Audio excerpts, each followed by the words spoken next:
crafty friends. I hope you're enjoying the holidays, having some time to rest and relax, maybe a little extra time in your craft room, spending some time with family and friends, and enjoying lots of good food, maybe some Christmas cookies.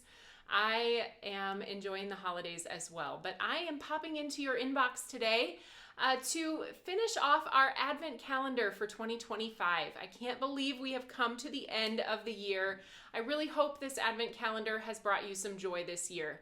And I'm excited to unwrap the final gifts and create a little card with you. So let's get started. All right, so while this video is pre-recorded, feel free to leave comments right along. If you have any questions, you can ask those as well, and we will answer them. So let's get started with day number 20. This was where we left off with our last Advent calendar opening.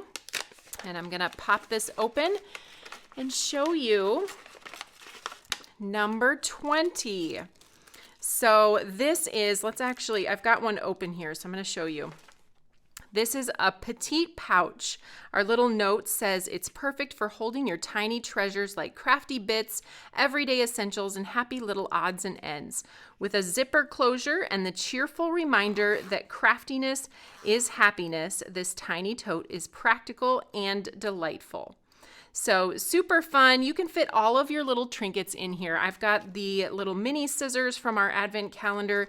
You can even put in the little acrylic stamp handle. Some of your tools, a glue tube could fit in here as well.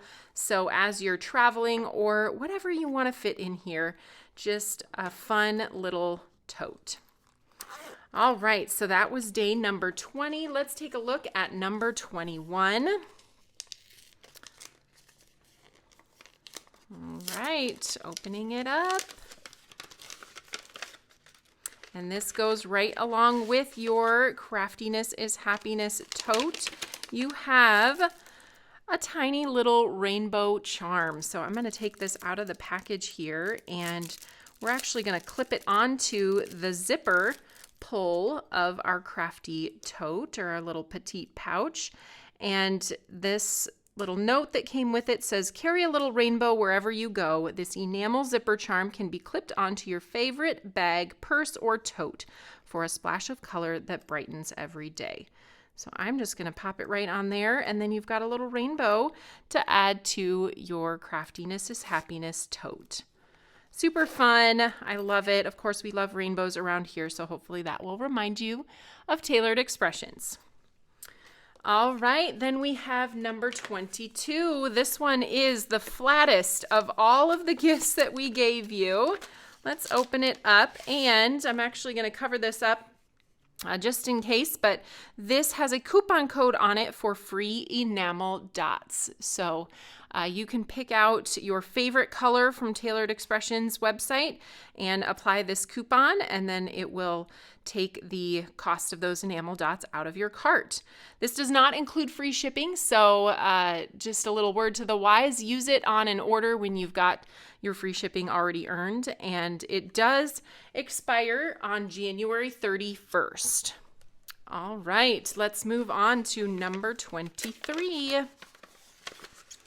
This one is fun, and this is one of the things we're going to get crafty with today. Let me open up this little pot of clay flowers. Look at these bright, fun colors.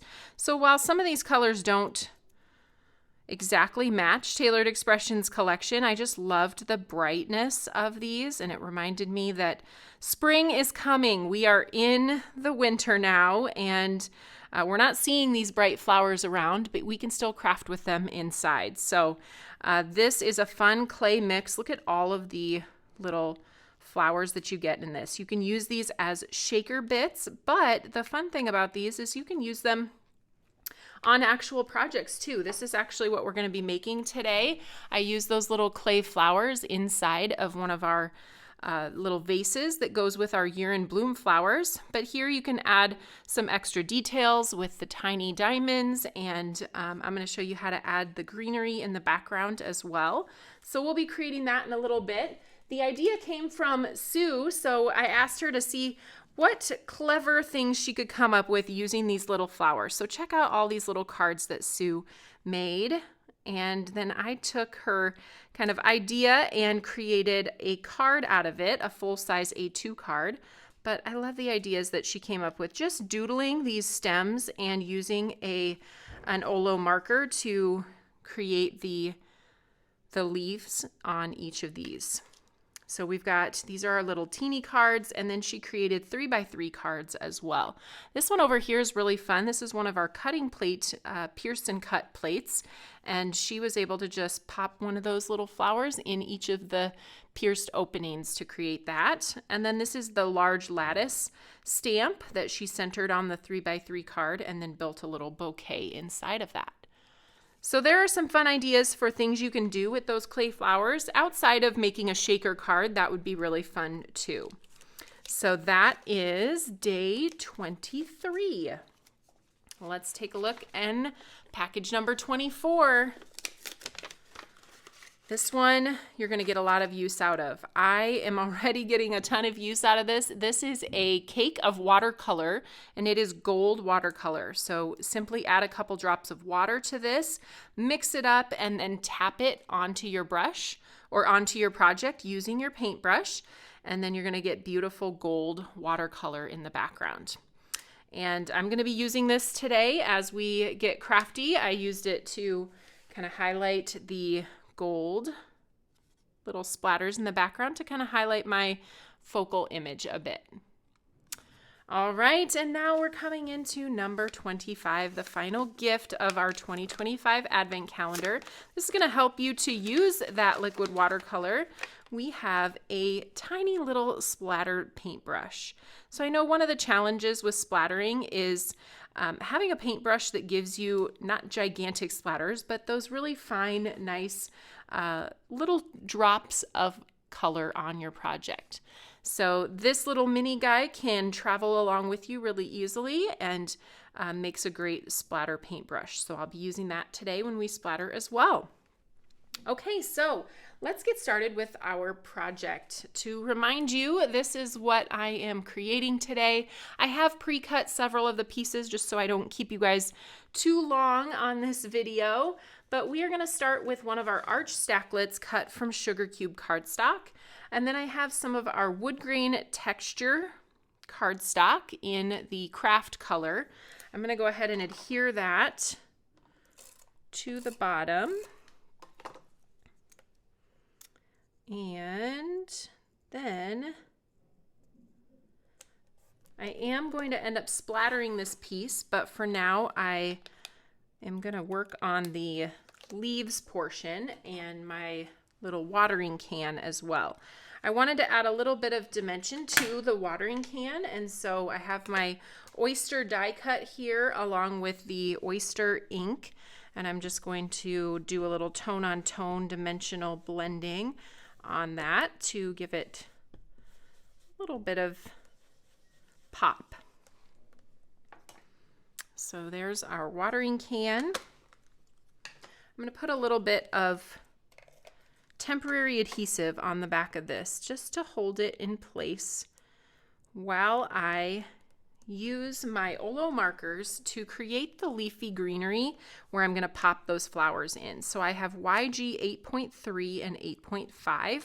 I'm going to start with 8.3, and I am just going to take and kind of press the nib of the marker into the paper, and you can almost think of it as sometimes I make a little heart like that. Sometimes I do just a single leaf. And we're just going to keep building this all the way up the card. And don't worry too much about, perfectly placing these. You just want to make sure you get a nice leafy greenery into the background here.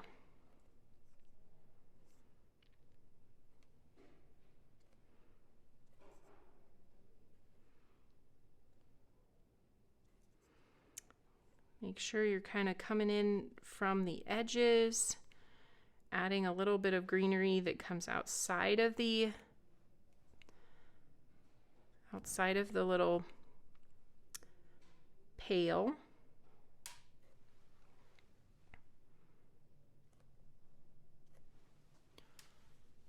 Okay, I'll hold that up into the camera so you can take a look at that. What that looks like. Super simple, easy to do. Don't think too hard about it. Don't overanalyze, because you are just going to cover this up with the flowers. Now I'm coming in and adding a quick little brush, quick little flick of a darker marker color. Again, you'll see just a little bit of this, so don't get too concerned if it's not perfect, because it's just adding an extra color to add some dimension to that leafy greenery. Pull that up and you can see what that looks like. Okay, now I'm going to remove this piece here and we'll go ahead and splatter our background. Got my splatter box and I have my gold watercolor. So we'll bring this in. I'm going to unwrap this here. Let's get out this little mini scissors. It's going to come in handy as I get this plastic wrapping off. And then I have my eyedropper with some water in it.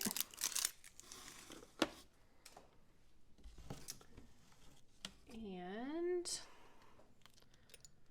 go ahead and put 3 or 4 drops of water in there. Take my mini paintbrush and mix it around.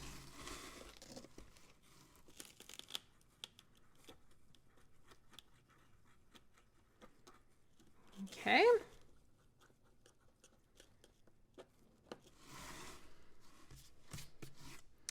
Now I'm going to start by tapping the brush off of the project just to get those first drops that are really kind of big off of my paintbrush. Look at how fine that splatter is. You can almost barely see it, which is a great thing about using this mini brush for your splatter, because you're going to get that really fine splatter. The bigger the bristles or the bigger the brush you're using, the bigger the drops are going to be on your project. So I'm going to hold this up in the air after I get this finished and let you see just how fine of a splatter we got with that little mini brush.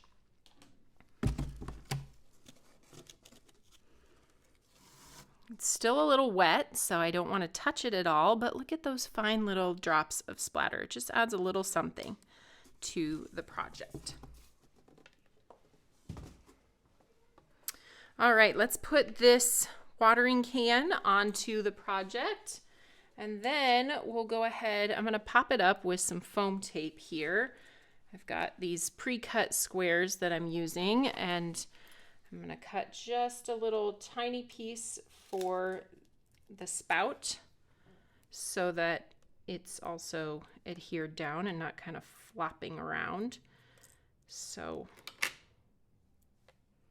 we'll get one on the neck of the bottle or the can. Okay.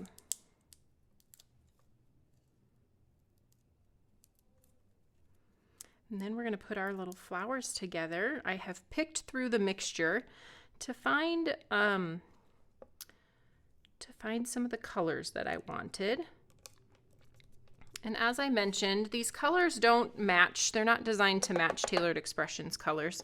However, there were some really great colors in here that I thought could lend more neutral if I just replaced the color of the center. So I am going to be adding, let's see if I can get these in frame and also zoom in just a little bit for you guys so you can see this a little bit better.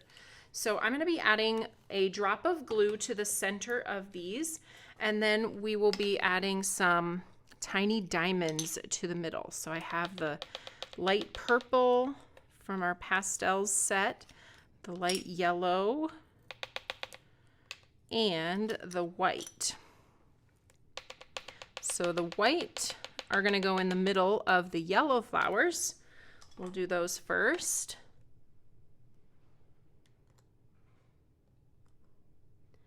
Just a little drop of glue, and I'll add these in there too because they're just going to be easier to work with if they have a little bit of time to kind of harden the adhesive there.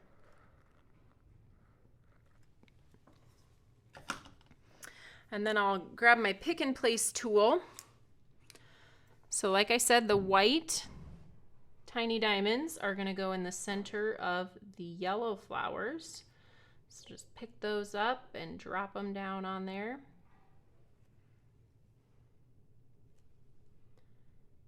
Okay. Now the purple are going to go in the middle of the white flowers. Kind of cover up that reddish orange center and make these a little softer. And then the yellow centers will go on the purple flowers.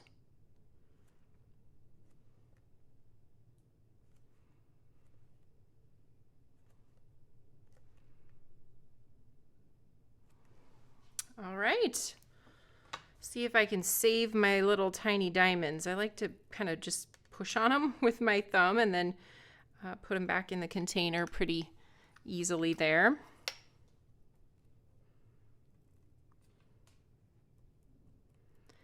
And then we'll let that adhesive get harder on the flowers, and I'll go ahead and glue those onto the project.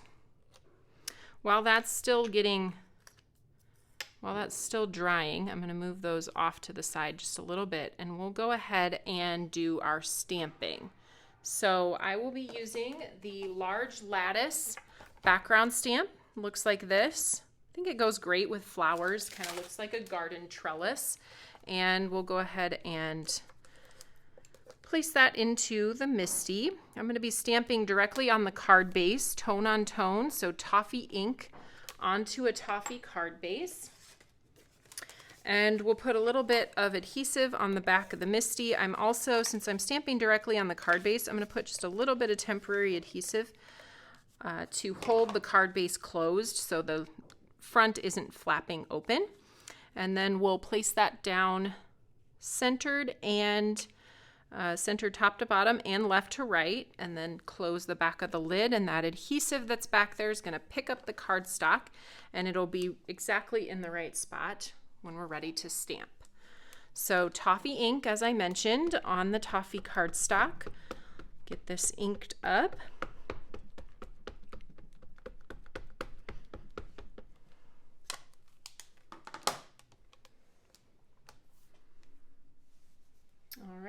Grab my just press tool. It wandered away there.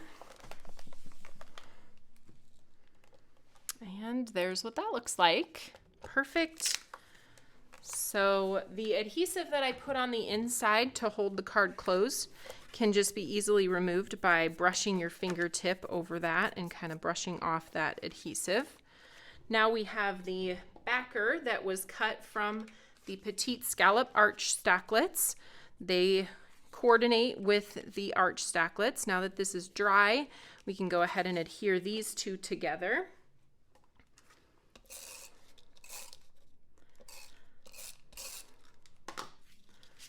And then I'm going to pop up the green piece with foam tape. Grab a couple of our strips. Great part about these is you can just easily pop them on the back.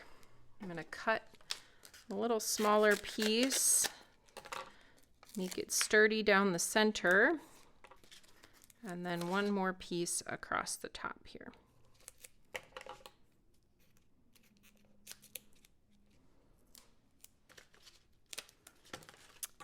Okay. That down on the card front, and then we're ready to adhere our flowers and our sentiment, and then this is done. Super easy and fun. I love the bright ones that Sue came up with too. So it's fun to see how you can take something that looks really bright and make it more neutral as well. Okay, let's bring those flowers back in. I like to set my flowers on before, and I have my sentiment here, so I'm just going to place that.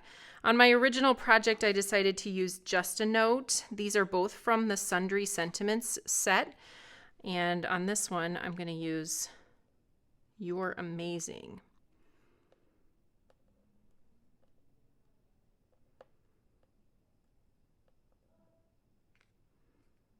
All right. Just kind of varying where I put these. I like to kind of put a couple of them so they look like they're inside of the pail and kind of growing over the edge as well.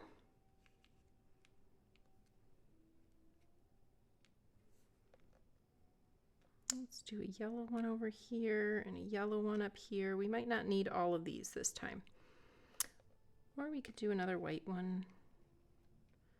Squeeze them together. The more flowers, the better. Okay. Now I'll bring you in a little bit tighter and we'll go ahead and adhere these. Again, I'm going to use my pick and place tool and my glue press to just pick these up, put a drop of glue down, and then drop the flower right back in place again.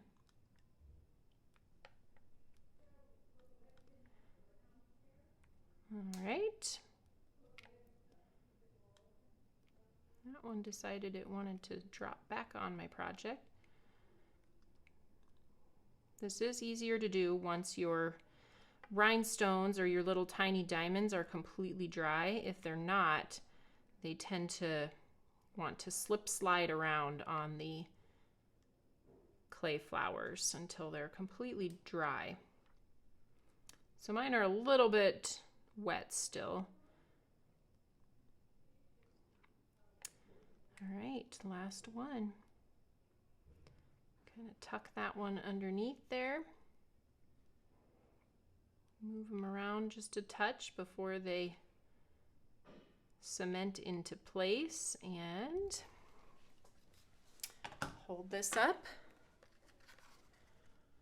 Look at how cute. I love it. I'm going to bring in a few of Sue's samples again to give you more ideas for what to do with these fun little flowers. This basket is also part of the same set with the watering can, so those are little fun ways to hold these blooms as well.